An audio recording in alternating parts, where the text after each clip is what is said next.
Hello friends, welcome to Himalaya education school. Friends, आज हम यहाँ पे अध्ययन करेंगे उत्तराखंड महत्वपूर्ण प्रश्नोत्तरी का। और ये जो क्वेश्चन है फ्रेंड्स, ये अपकमिंग एग्जाम के लिए सभी के लिए बहुत इंपॉर्टेंट है। चाहे आपका एसआई का एग्जाम हो, चाहे आप अदर कोई भी एग्जाम देते हैं, तो ये सभी एग्जाम के लिए बहुत इंपॉर्टेंट क्वेश्चन है। ये जो क्वेश्चन है अभी तक के पूछे हुए क्वेश्चन है और इनको जो है मैंने एक्सप्लेन किया है। तो एक्सप्लेन से भी जो है आपको यहाँ पे आंसर जो है यहाँ पे एक से ज्यादा की संभावना आपको मिलेगी। तो यहाँ पे फ्रेंड्स सबसे पहला क्वेश्चन है, सन 1843 ईस्वी में पौड़ी व गडोलिया में चाय बागानों की स्थापना किसने की थी? तो राइट आंसर हो जाएगा ऑप्शन नंबर ए, ये की थी कैप्टन हल्डर्स्टन ने। तो सन 1843 में कैप्टन हल्डर्स्टन ने पौड़ी गढ़वाल और गडोलिया में चाय के बागानों की स्थापना की थी। क्वेश्चन नंबर 2 है, उत्तराखंड में बीज बचाओ आंदोलन के प्रवर्तक के रूप में जाना जाता है। तो क्वेश्चन नंबर 2 का यहाँ पे राइट आंसर हमें बताना है ऑप्शन नंबर बी, विजय जड़धारी को। तो विजय जड़धारी जो है टिहरी गढ़वाल में जड़धार गांव के निवासी हैं और विजय जड़धारी को उत्तराखंड में बीज बचाओ आंदोलन के प्रवर्तक के रूप में जाना जाता है। इन्होंने जो है 1986 में बीज बचाओ आंदोलन की शुरुआत की। बीज बचाओ आंदोलन का मुख्य उद्देश्य है पारंपरिक बीजों का संरक्षण करना और कुछ निश्चित बीजों को बोकर व्यवसायीकरण करने का विरोध करना।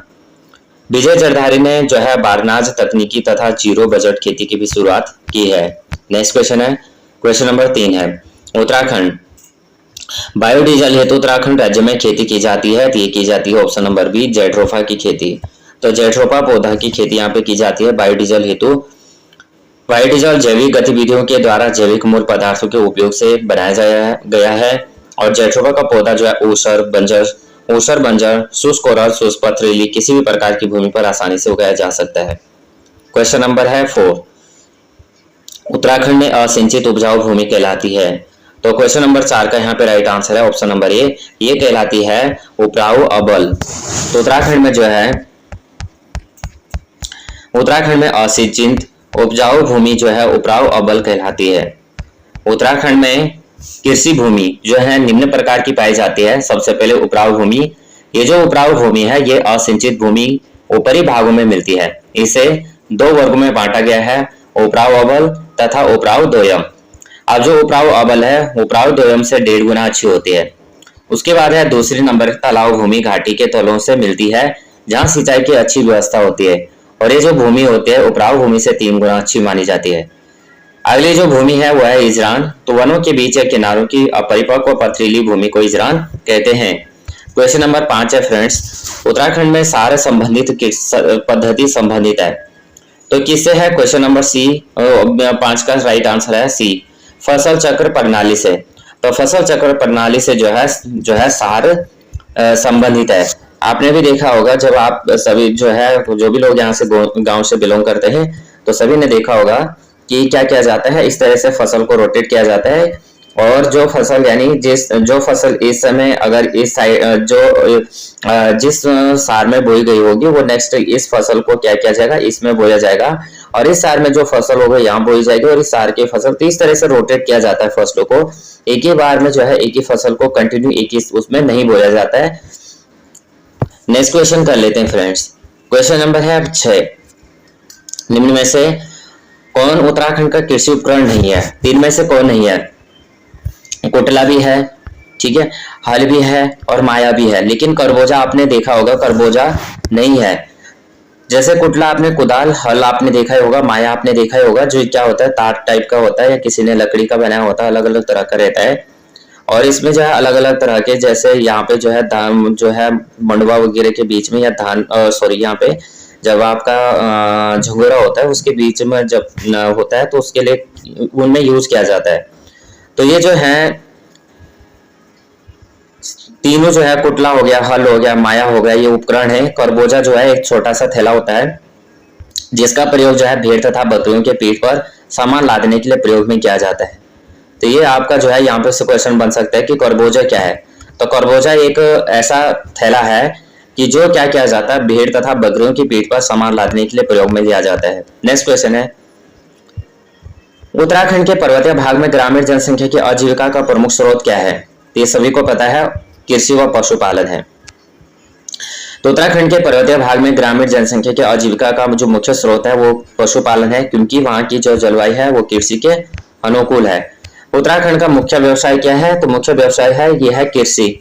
तो उत्तराखंड की जो राज्य है, राज्य की जो बहुसंख्यक जनता है लगभग 90%, उसका जो आजीविका का साधन है वह है कृषि।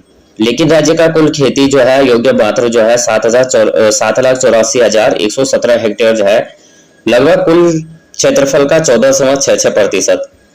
उत्तराखंड की जो कुल कृषि योग्य भूमि है इसका लगभग 90% भाग सामान्यतः शुद्ध बोए गए क्षेत्र के अंतर्गत आता है, और वर्तमान में यह क्षेत्र जो है 13% हो गया है। यहाँ पे आपको फ्रेंड्स कमेंट करना है कि उत्तराखंड का कुल क्षेत्रफल कितना है। नेक्स्ट क्वेश्चन देख लेते हैं। निम्नलिखित में से कथनों पर यहाँ पे विचार करना है। तो कथनों पर विचार करेंगे। सबसे पहले यहाँ पे देखेंगे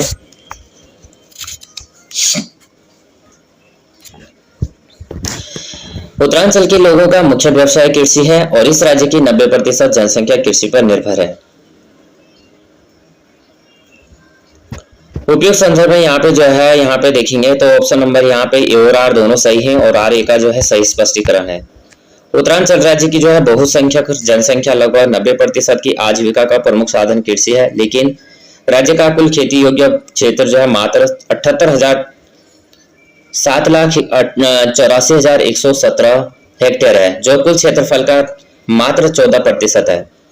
उत्तरांचल की कुल कृषि योग्य भूमि जो है लगभग 90% भाग सामान्यतः शुद्ध बोए गए क्षेत्र के अंतर्गत आता है। उत्तरांचल राज्य की जो भौगोलिक परिस्थितियां विषम है, पर्वतीय राज्य होने के कारण कृषि योग्य समतल भूमि का अभाव है, और पहाड़ी क्षेत्रों में खेतों का ढलान अधिक होने के कारण जल द्वारा मिट्टी का क्षरण अधिक होता है।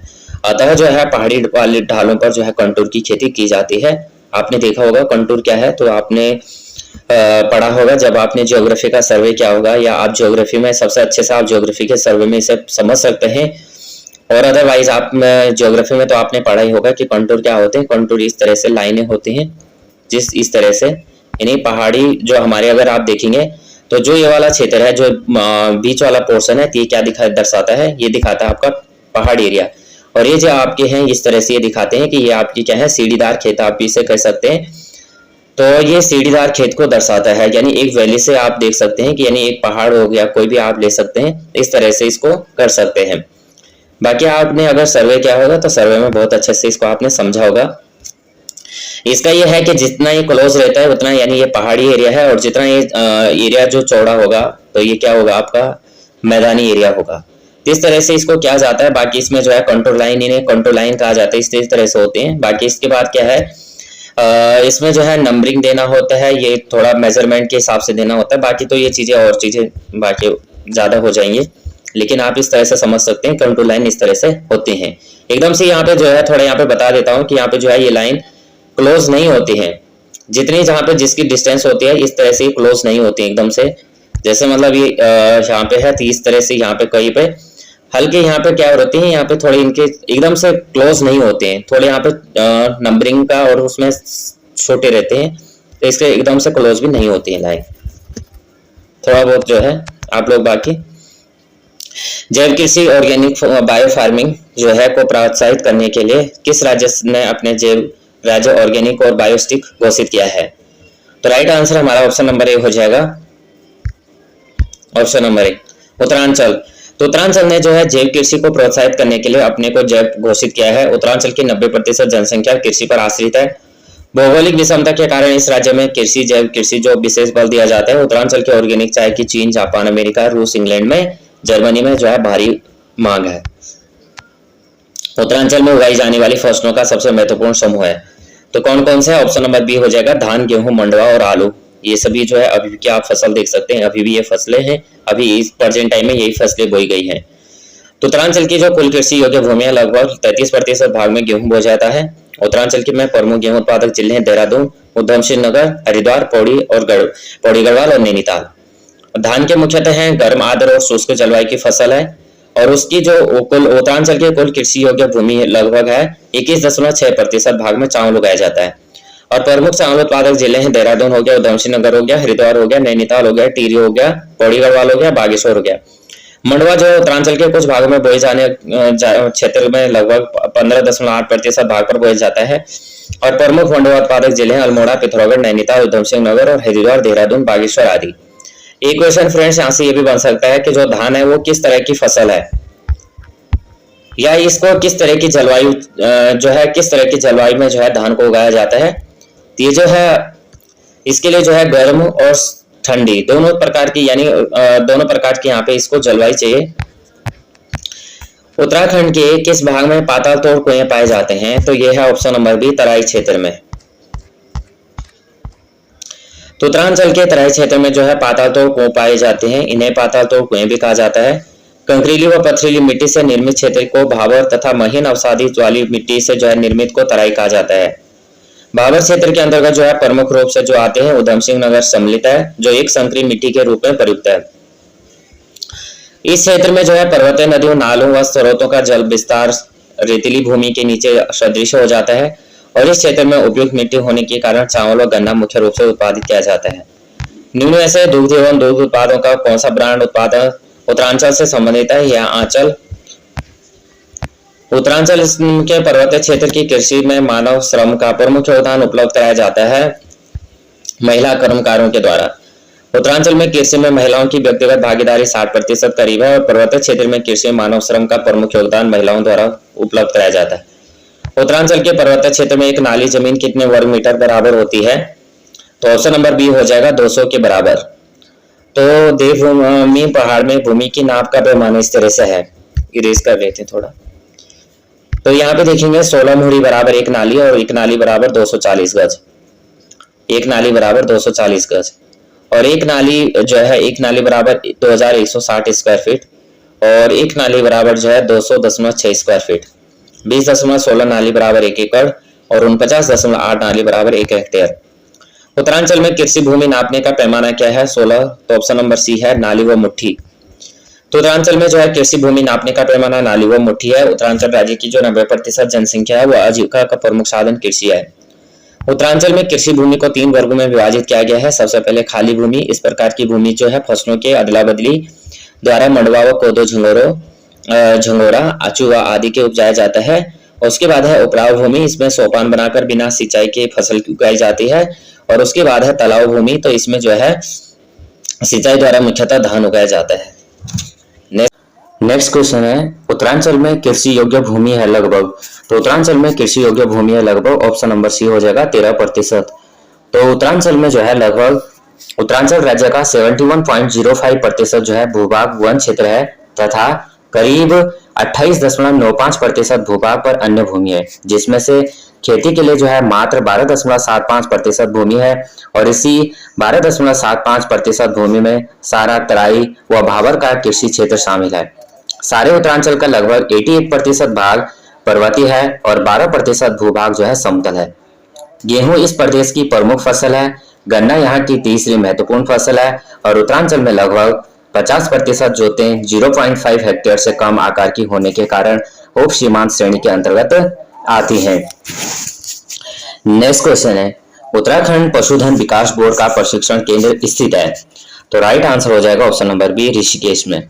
उत्तराखंड पशुधन विकास बोर्ड का प्रशिक्षण केंद्र ऋषिकेश में स्थित है और उत्तराखंड पशुधन विकास बोर्ड का मुख्यालय देहरादून में स्थित है।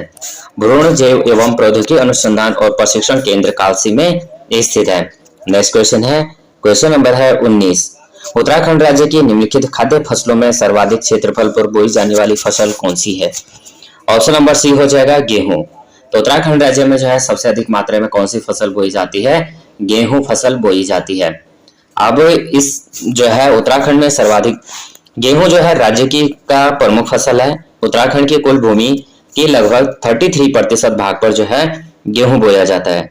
कुमाऊं मंडल में गढ़वाल मंडल की अपेक्षा अधिक क्षेत्र पर गेहूं बोया जाता है। तो ये क्वेश्चन इस तरह से कहीं से भी पूछे जा सकते हैं।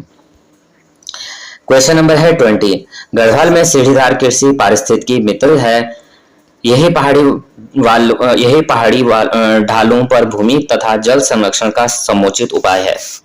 तो क्वेश्चन नंबर यहाँ पे अगर आप देखते हैं 20, तो इसमें हमें राइट आंसर बताना है। तो ए और आर दोनों सही हैं और आर ए की जो है सही व्याख्या करता है। उत्तरांचल राज्य की जो है लगभग 90% जनसंख्या जो है आजीविका का प्रमुख साधन जो है कृषि है। उत्तरांचल राज्य की जो भौगोलिक परिस्थिति है वो विषम होने के कारण कृषि क्षेत्र का जो विस्तार है वो नहीं हो पाता है। जो पर्वतीय राज्य के कारण यहाँ की जो कृषि योग्य समतल भूमि है इसका अभाव है, और पहाड़ी क्षेत्रों में जो है खेती के ढलान अधिक होने से जल द्वारा मिट्टी का क्षरण अधिक हो जाता है। इसलिए पर्वतीय क्षेत्रों में जो है पहाड़ी ढालों पर सीढ़ीनुमा कृषि या कंटूर खेती की जाती है। कंटूर खेती में जो जल अवरोधित हो जाने से मिट्टी के कटाव के संरक्षण के साथ साथ मिट्टी की उर्वरता को बनाए रखने वाले पोषणीय तत्व भी सुरक्षित रह जाते हैं। नेक्स्ट क्वेश्चन है 21।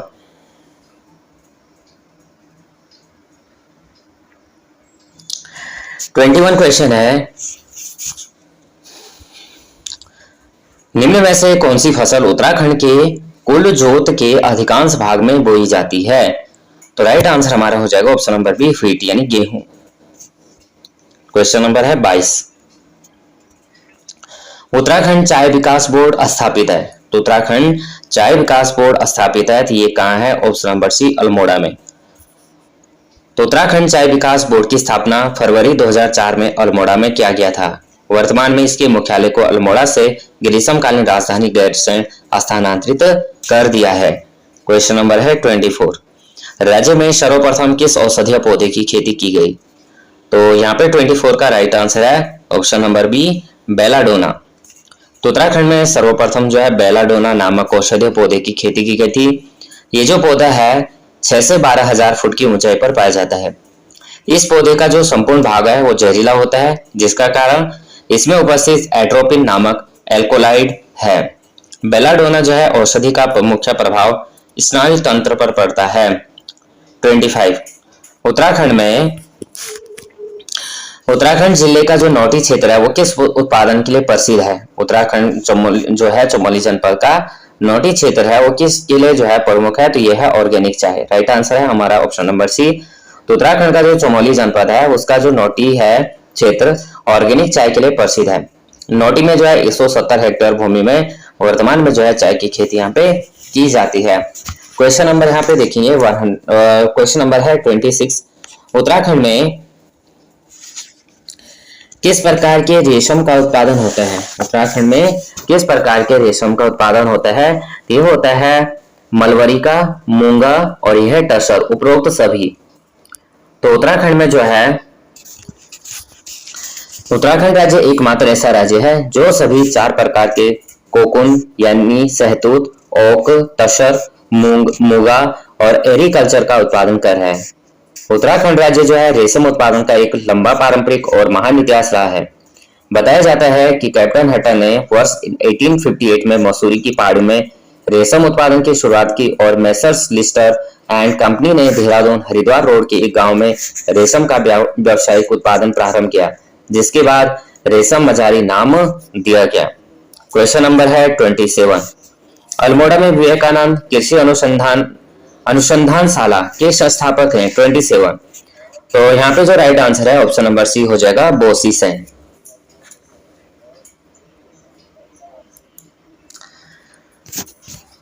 तो अल्मोड़ा में विवेकानंद कृषि अनुसंधानशाला के संस्थापक कौन है? वो हैं बोसी सेन। किसी भी तरह से जो है क्वेश्चन बन सकता है, तो आपकी क्वेश्चन जो है या तो आप इसको वीडियो को डाउनलोड कर लीजिए या तो फिर आप इसको जो है नोट भी बना सकते हैं। उत्तराखंड में कृषि योग्य भूमि कितना प्रतिशत है? ये क्वेश्चन जो है बार बार रिपीट भी है, तो इससे हमारा जो है रिवीजन भी होगा, क्योंकि रिपीट इसलिए है कि ये क्वेश्चन जो है एग्जामों में पूछे गए क्वेश्चन है। 28 देख लेते हैं हम। तो यहाँ पे जो हो जाएगा, आयोग ने जो है 13% माना, और वैसे भी हमने सब जगह ऊपर भी क्वेश्चन पढ़े थे उसमें भी 13% ही था।